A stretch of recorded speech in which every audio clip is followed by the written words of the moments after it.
Pinagbabaril ng mga nakamotorsiklong salarin ng isang construction worker sa Dagupan City. Makibalita tayo kay Joan Ponsoy ng RTV Balitang Amyanan.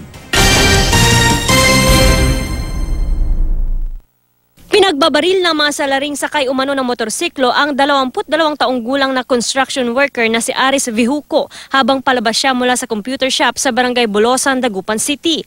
Ayon sa pulisya, agad dinala sa ospital ang biktima ng napadaang jeepney driver pero kalaunay na sawirin. Yung gunshot wound niya 3. Na-recover sa crime scene ang 7 basyo ng bala mula sa kalibre 45 baril. Alitan sa inuman naman ang isa sa iniimbestigahang anggulo sa pamamaril. Kasi may nakaaway itong bata na to prior nung mangyaring insidente. So sa isang inuman din. So yun yung tinitingnan natin. So doon tayo magsisimula ng investigation. Hustisya ang hiling ng mga kaanak ng biktima. Sana makonsensya naman kayo. Iba naman yung natinira nyo eh. Kawawa naman po yung nadadamay. Tuloy pa rin ang investigasyon ng pulisya sa insidente para matukoy ang pagkakakilanlan ng mga salarin. Joan Punsoy, Nagbabalita, Pilipinas.